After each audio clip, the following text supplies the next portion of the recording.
Vice president Jagdeep Dhankhar के त्यागपत्र के बाद हिंदुस्तान की राजनीति में तहलका मचा हुआ है।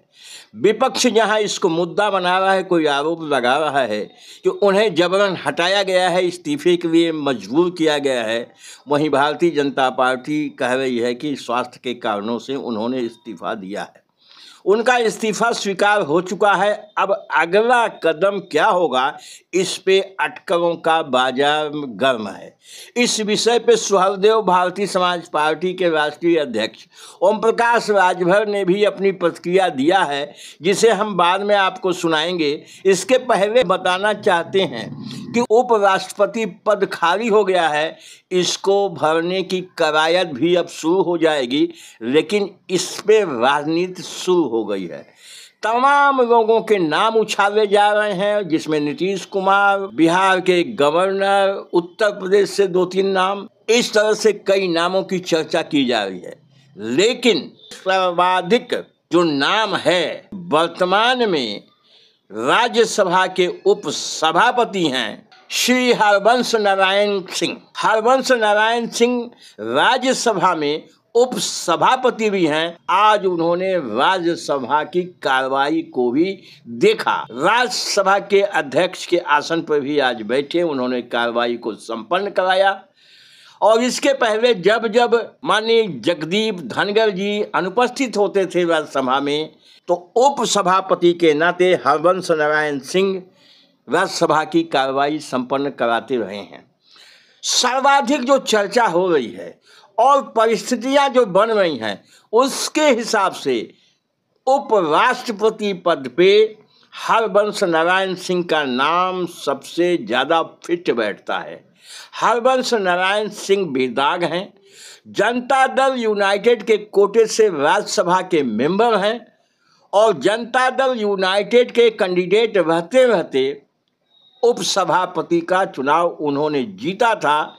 एनडीए का, पूरी भाजपा का उनको समर्थन था और उन्होंने यह चुनाव जीता। इस समय उनके नाम की चर्चा बहुत ज़्यादा आज से शुरू हो गई है। फिट भी बैठता है। हरवंश नारायण सिंह का संबंध बिहार से रहा है, विद्वान हैं, काशी हिंदू विश्वविद्यालय से उच्च शिक्षा उन्होंने पूरी किया है। उन्होंने पत्रकारिता की शुरुआत सुप्रसिद्ध साप्ताहिक धर्मयुग से शुरू किया।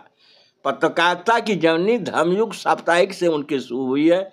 इसके बाद कलकत्ता की आनंद बाजार पत्रिका में भी लंबी अवधि तक उन्होंने काम किया। रांची से प्रकाशित प्रभात खबर के वो संपादक बने। रांची में उन्होंने बहुत अपना समय बिताया।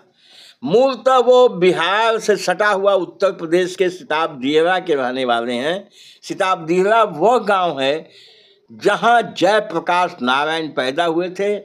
जयप्रकाश नारायण जी का वो गांव है, वहीं के रहने वाले हैं, लेकिन अभी इनको बिहार का ही ज़्यादा माना जाता है। तो निश्चित रूप से ये तय हो चुका है कि हरवंश नारायण सिंह से सुटेबल कोई भी व्यक्ति उपराष्ट्रपति पद के लिए अभी तो नहीं दिखाई दे रहा है। ओम प्रकाश राजभर आज लखनऊ में कैबिनेट की मीटिंग के बाद जब बाहर निकले हैं, तो उनसे भी कुछ लोगों ने इस विषय पे सवाल किया कि माननीय जगदीप धनखड़ जी के त्यागपत्र पे विपक्ष बहुत सी बातें कर रहा है। इस पे उन्होंने जो जवाब दिया है वो अब हम आपको सुना रहे हैं। देखिए, लंबे समय से ये बात चर्चा में रही है कि महामहिम उपराष्ट्रपति महोदय अस्वस्थ हैं, वो किसी भी समय इस्तीफा दे सकते हैं। पिछली बार भी चर्चा हुई थी कि रिजाइन दे रहे, तो उनको समझाया गया था कि नहीं, अभी बने रहिए। तो अब अस्वस्थता है, आदमी नहीं काम करने की स्थिति में स्वेच्छा से। अब कांग्रेस, सपा, बसपा कोई काम तो है नहीं, इनको सिर्फ एक का काम है कि विरोध करना। आपने माननीय ओम प्रकाश राजभर जी की बातें सुनी। ये वीडियो आपको कैसा लगा कमेंट करके अवश्य बताइएगा। हमारे चैनल पे मेहमान हैं, पहली बार आए हैं, सब्सक्राइब अवश्य कर लीजिएगा। बहुत बहुत धन्यवाद। नमस्कार।